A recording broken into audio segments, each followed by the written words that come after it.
In 2007, Red Digital introduced the Red One, a full-frame video camera which signified the end of 35mm film production.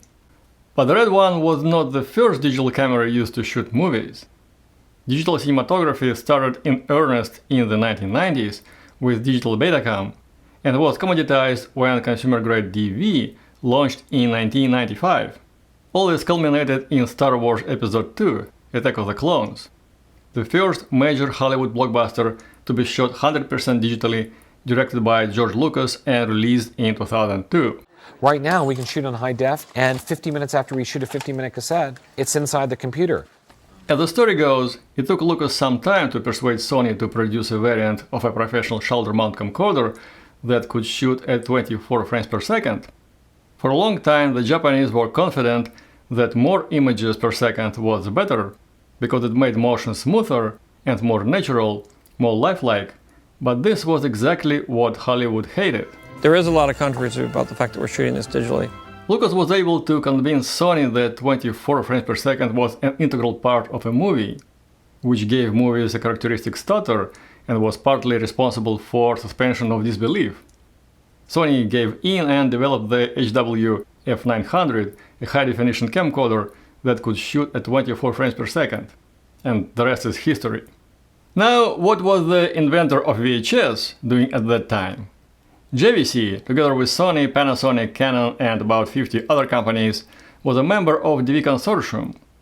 DV had originally been developed as a consumer-grade video recording format, but it was quickly professionalized, with Panasonic and Sony releasing DVC Pro and DV Cam respectively. Sony used the small and large cassettes, already available as part of the DV format, while Panasonic developed a medium-sized cassette. JVC deviated even further from the newly established format and decided to use a good old VHS cassette. A larger cassette allowed JVC to double the bitrate and chroma resolution, coming up with a 50 megabits per second variant of DV, which was almost as good as digital Betacam. But it seems that in the late 1990s, few wanted to burden themselves with large VHS cassettes, so Digital S, as this format had become known, didn't see many takers. In 1999, JVC returned to DV cassette form factor and announced its own professional DV variant, calling it Professional DV. Not very inventive. First professional DV camcorders used small cassettes only. Later, JVC allowed using a large DV cassette as well.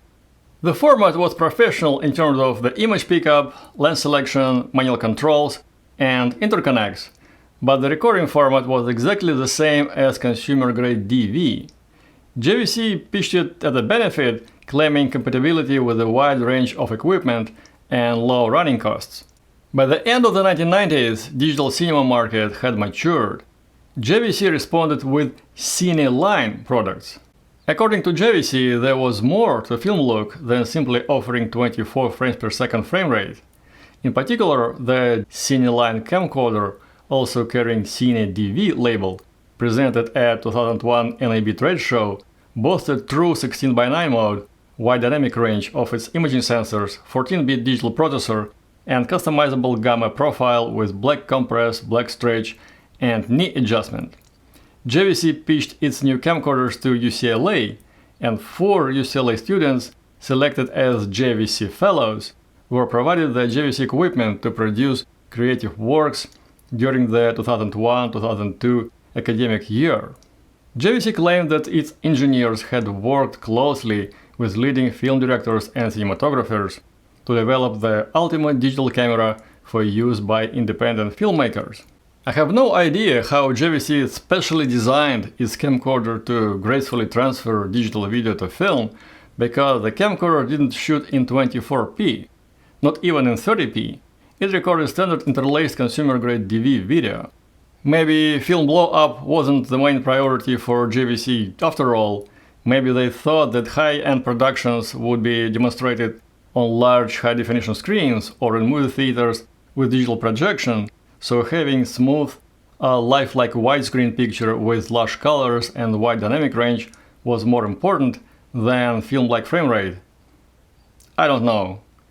All this is even more surprising considering that This 1999 consumer-grade mini-DV camcorder has 30 frames per second progressive shooting mode, which originates from a native progressive CCD sensor. And of course its pal cousin had 25 frames per second progressive scan mode. So what gives? It seems to me that in the early 2000s, JVC did not consider 24p important for film look, whereas 30p was relegated for use by amateurs and indie filmmakers. Progressive 30 frames per second video is easy to work with, there is no need to use a fancy deinterlacer, it's compatible with broadcast television, with VHS, with DVD, and was deemed beneficial for internet streaming.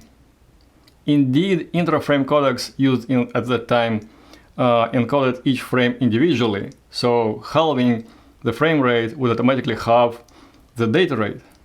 JVC envisioned cash-strapped indie filmmakers who would shoot movies with digital camcorders like this, and then edit them on a computer and stream on the internet. YouTube was 4 years away, but the concept of web streaming has been dreamt of since the beginning of the internet. In the end, JVC had been proven wrong.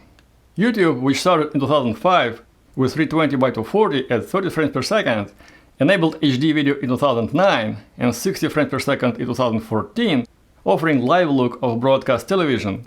On the other hand, 24p remained an integral part of film look. JVC learned its lesson when it switched to high definition. Together with Sony, Canon and Sharp, JVC launched HDV, a high definition recording format that used DV cassettes. With the same bitrate as DV, HDV offered the same recording time, 60 minutes on a small mini DV cassette. While Sony and Canon chose 1080i recording format, JVC opted for 720p. A line of products under the Pro HD moniker offered 24, 25, 30, 50 and 60 frames per second with progressive line scanning, and most of JVC equipment was NTSC PAL switchable. JVC 24p Pro HD cameras became quite popular for productions that wanted to implement film look. For example, a JVC Pro HD camcorder has been chosen to shoot several scenes for the show 24 because it was a true 24p camera with interchangeable lenses. Previously, the series used the PD150 DV camera, shot as interlaced and then converted to 30p. And then Red disrupted digital film production with its large sensor camera and raw recording format, changing digital cinema production again, and finally making 35mm film obsolete, but this is a different story. That is all for today.